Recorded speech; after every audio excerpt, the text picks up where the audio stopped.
What difference do you find, let's say you are living in India, lived in India so long, and then when you come to France, what difference do you find in interacting with other people in France? So India is friendly, and especially the place where I come from, or Mumbai, Pune, anywhere. Learning basics of French, but you had never traveled outside of your hometown. I never I never selected the opportunity to go outside because the place I was living offered me much more. Choosing Europe over US, which was offering more perks in some sense. So process behind that. So basically, first let's talk about the very focusing topic, which is the financial stability. I always wanted to, in fact, to choose Europe over US. Can you tell us an example of client of yours, what kind of complaints they do generally have, and how does the session? So rather than putting it like complaints, I would say it as difficulties because it is totally different. So difficulty, yes. I have a client base in Germany and Ireland. So first of all, if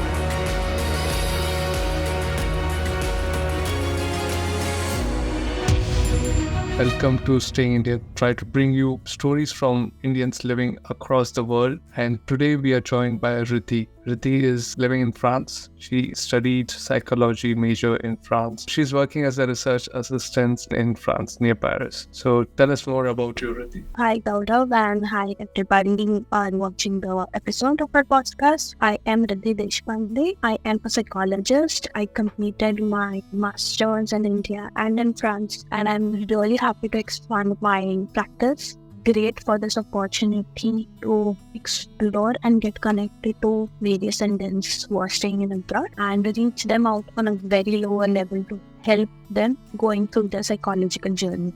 Nice. You mentioned you belong to Maharashtra, you were born and studied there. So tell us about your early life and then walk us through how you ended up being a psychologist. I am from Maharashtra and I do miss Maharashtra a lot when I am back over in France. So I think so that's the story of everybody. Talking about my career life, I did my graduation in nutrition and master's in psychology. And during the COVID, need of doing more better throughout your career was very high. I just planned up and ended up getting into France and a really good program, and this master's helped me a lot to upskill myself, contribute more towards being a psychologist. You said you did your studies in nutrition consulting before, right? Yeah. And then you moved to psychology. So how did that change happen? So yeah, basically when I was doing my graduation in nutrition science, the urge of doing something more which was related, because I personally felt that this particular practice was not helping me to achieve what I really want to do. Somewhere that career and happiness was really much more, I felt. And when I discovered the field of psychology, I really understood that this is one of the field which I am really good at. And if I develop my skills into this, I can do more. And so I also got this option where I got to know that interdisciplinary studies have a more broader aspects. So that became my journey towards the psychology. And I started consulting people not only through the food, but I also through the psychology for them. You're like 360 for a good living standard. Yeah. Consult on having good nutrition habits as well as a good mental health. Yes. So talk us through how you got this opportunity in France and what kind of program you enrolled in. I came to France almost about looking for various opportunities in various countries. I selected France because of the future career aspects. Everybody knows that India and France have really good relationship, and that is one of the benefits for the students who are actually coming here. It also allows to have an opportunity to study in various other countries which belong to the Schengen. That was the reason I selected this program, and the course content, basically, if you want to talk about it, it was very apt. It helped me to revise my graduation studies, my previous master studies, and it came up with a whole new experience with respect to giving me a whole new degree into it. So I selected this particular university, which is nearby Paris. Yeah, that's what I would put a right on. How that process works, I mean, selecting a university and then applying for it. Can you walk us through the whole process? How much time it takes, how much money it takes? So considering the time span, the overall process from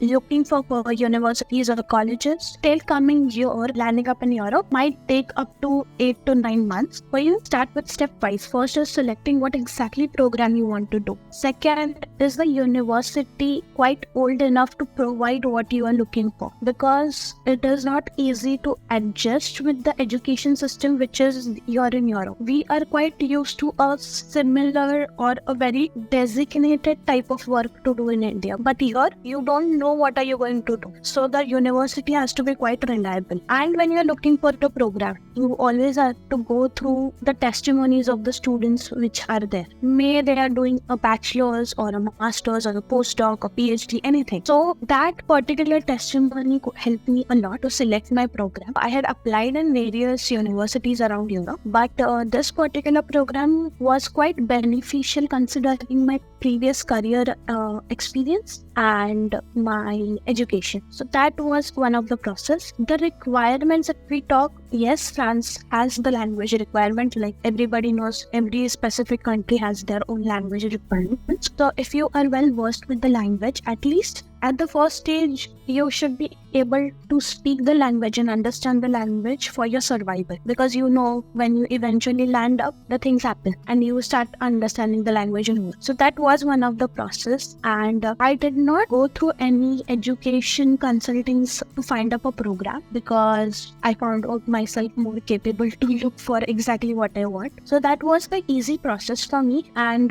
when I had consulted some of the education consultancies, I was not satisfied about it. And that led me to be more motivated to find out a program for my own self. To keep a vision of next 5 years maybe, if I enroll myself into this program, what am I going to do in next 5 years? Am I capable for doing a PhD? Is the country capable of accepting me for a program like PhD?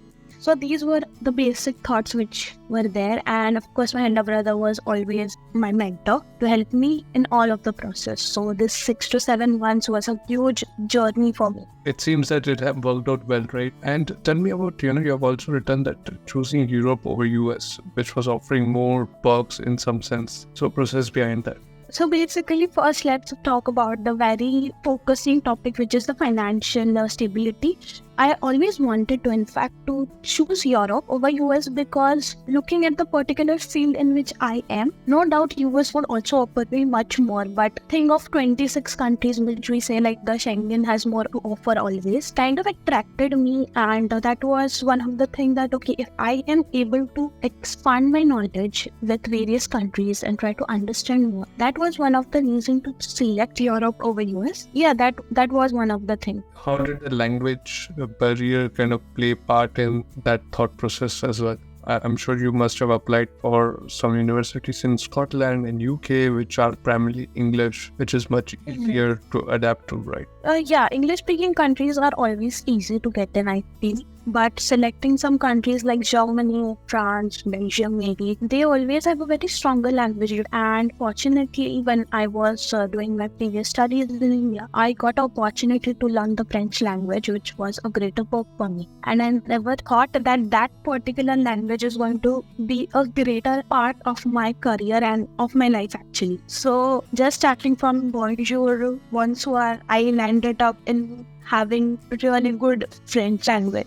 That was a great part. You say you landed up in France learning basics of French, but you had never traveled outside of your hometown. So what was that? Never. That's a nostalgia, I would say. I never selected the opportunity to go outside because the place I was living offered me much more. Although for my career, for my education, for everything. So I never actually imagined to land up here and in other countries for my education exploring. The experience was totally different. I would say when I landed first in France, I was totally blank. a girl who have never traveled out of her state alone, I would say, landed up in Europe. So every single page was empty of my life when I came here. It was difficult, but it was not impossible because I knew the language. I could read the language basically. So even if I'm not very fluent in communicating what I want, I could always write it down. So yeah, it was a time-consuming process, and people of course get irritated with you. But yeah, eventually I made it up. Well, what difference do you find, let's say you are living in India, lived in India so long, and then when you come to France, what difference do you find in interacting with other people in France? So India is friendly, and especially the place where I come from, or Mumbai, Pune, anywhere, it's a over-friendly place, I would say. People are always very interactive with you, always very helpful for you, and you never ever be alone. So that was a completely game changer for me, that year when I'm landing up, I have nobody. I have absolutely nobody to rely on. That was something which was bothering, I would say. And that was also a major difference. Like you asked what difference, I observed that this was the difference, that there is nobody. You are completely responsible for every single thing you're going to do. And that was something, a major difference I felt. Secondly, adjusting with the food and the weather, which is, I think, so a very common answer for every single person who is going to come to Europe or US. Well, that depends. Even, let's say, if we talk about food in US, you get variety of food and cuts, right? Like, it's very, very kind of cross-cultural. But in France, I don't think that much variety of food you can get, apart from major cities, So are there like many Indian restaurants with authentic Indian taste there? Oh my God, talking about Indian restaurants, I need to travel to a whole different country, I would say, to have something really good or authentic. I would put more authentic than something different. But to try something authentic, I really need to travel to a whole different country, like maybe Netherlands, Belgium. But yeah, Paris has too much to offer, but that is on the acceptance. So it's a very major hindering factor, I feel. What kind of French food have tried so far? So being a vegetarian, unfortunately couldn't try much more thing rather than the French desserts and the French pastries. Bread. I was very fortunate to try all of those, like whatever I used to watch over the television in India, just came up and saw that, okay, this is real, and that was really fascinating to even try it out. In the write-up, you have mentioned a funny story, kind of in your initial days. So yeah, that was a thing which is very funny, and that particular thing actually taught me much more in my life. So I would start like this, that I had never left India or never left my state, but fortunately I could collect much more experience, and when I landed up in Europe, I knew the language, I had the currency with me, I knew the transactions, and I was super hungry. Like traveling for 14-15 hours was very hectic, and I landed up safely, fortunately, without any nuisance, and I was super hungry. And that time I was so mentally tired that I had money with me, I had food in front of me, but my capacity of accepting that, okay, I am able to take off the money, give it to the vendor and buy the food was totally gone. I mean, that was an experience. You have to live everything by yourself. So if you're hungry, manage it on your own, every single thing. So that was a funny experience, but it taught me much more in my life, that you have to adapt wherever you go, and you just can't rely on that, okay, somebody's going to be there for me. I can relate to it because, when you travel this long and when you're traveling for the first time, it's kind of overwhelming. These kind of things happen in a foreign country. You try to learn a lot of new things, and then you slowly adapt, right? So there are certain, let's say, cons or downsides of living alone in a foreign country. How does a psychologist deals with that? As a psychologist, yes, it is quite easy if you say, but if you consider everything as an individual, it is difficult because you cannot just apply every single thing of whatever you have studied to your own self. So as an individual, yes, it was difficult to adapt, and taking care of your own mental health becomes the last priority, I feel, because there is so much to do and there is so much to explore. that you have never done before, and that particular pressure starts building up, and there is a point where you are just like, you always feel to give up. Like I, in the initial stage, there was every single weekend where I was like, okay, I'm just done with this thing because I'm not used to do so much of work. So that was a pressure building factor. But eventually when you come to a stage that, okay, I have to do it, and this is why I am here. Actually, this acceptance maybe helps you a lot to be more positive, which helped me to cope up with all the other things. You mentioned that, doing so much of stuff and then that pushes mental health on last priority, right? And I think that's the reason why you are, people like you are there to help other people cope up with these kind of pressures. So talk us through what you do professionally. So professionally, we conduct the counseling sessions for Indians basically who are settled in abroad. We understand that being a student, being an immigrant is totally different. Like if you come to a well-versed company who is just shifting you, everything is the company's responsibility. And then whatever you have to do is just for yourself. But if you come through a student phase, it is totally different. If your family members are coming over to visit you during the seasons of Europe, that becomes a totally different part. Maybe you have newborn kids in your house, adjusting with them to this particular culture and having the pressure of keeping the Indian culture intact. So when people come to us with this kind of difficulties, I wouldn't say as a problem, but as difficulties, we really feel fortunate to help them through this. Where sometimes a third person and a professional can give you a totally different outlook towards your scenario. So we help the people to go through all of their psychological issues with having a certified degree. That is good to hear in terms of, because you have went through the phases yourself. You're living in a foreign country yourself, so you know what your client is talking about. Right, rather than a person who is sitting in India maybe, or even a local person who has lived there forever and does not know what it's like. Leave everything behind and then move yourself to entirely new.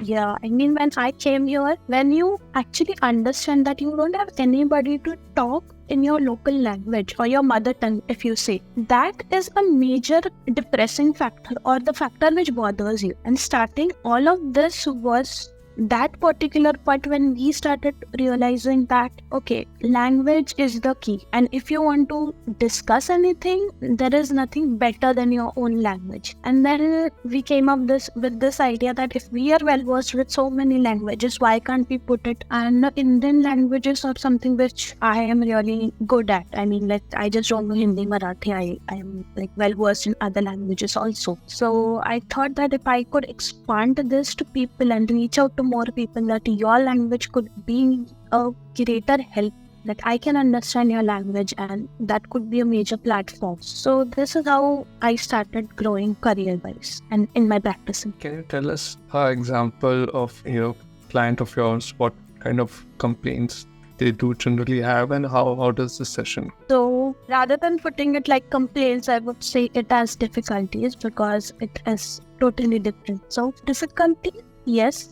I have a client based in Germany and Ireland. So first of all, if the clients are students, it's always a major complaint that it is difficult to adapt with the weather and the food. Even if many of the students are now understanding the importance of learning the local language, weather and food are two major complaints which is like really difficult to deal with.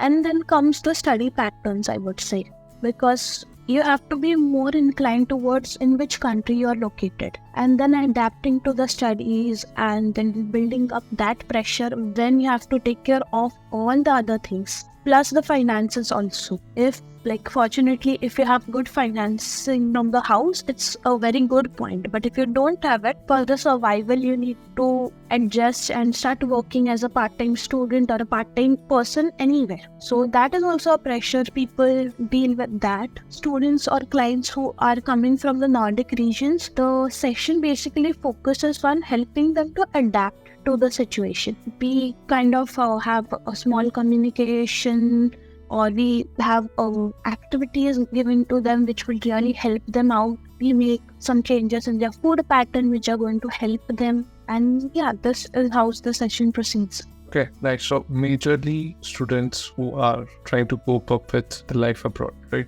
Yes, that is one of the client base, and the other client base is the people who are immigrants, the population sent by a company or organization to Europe. So that is also the thing. And basically, when you come through some institute or some organization, you don't have complete information about what exactly is here. So we will also work as immigration counselors for them. Like we actually tell them the reality of that particular country, which helps them to better adapt.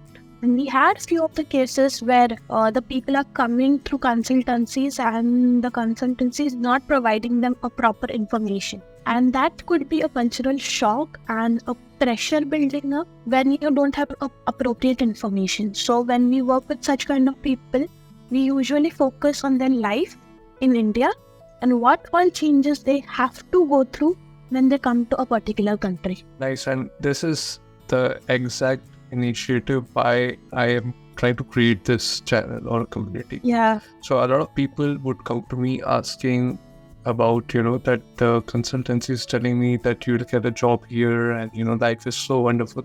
But I want to actually know from a person who lives there. So that's why I thought that I can talk to a lot of people in different countries because there are so many, and I've lived in like 30-35 countries myself, so I know a lot of people, and I used to connect them to talk to this person, talk to that. So I thought, why not create a channel out of it wherein people talk about how their lives are in that country, and instead of me giving contact, people can actually watch an episode and learn from it. So yeah, the whole idea. Yeah, I mean, when as you said, you have to live there to understand the things. But when you come as a student or when you come as an immigrant, it is something over fascinating. I mean, like you just see the country that, okay, I am going to live in Paris, I'm going to live in Berlin, I'm going to be in Amsterdam. But you never know what exactly is meant by living there. Honestly, when people ask me about my experience, I never give an experience which is individualized. I always say, you have to understand them and not ask about their opinion, because if I tell you about my bad opinions, it is going to add up for you. So it's about sharing the experience and rather than giving and taking opinions of people. Exactly, because when I mentioned that I live in Amsterdam, people can only think of one thing, that everyone in Amsterdam is rolling a joint and is Absolutely. And then when I say I live nearby Paris, or Paris is the immediate next, for example, if I say like Switzerland is just like 3 hours from my place, people just see that, okay,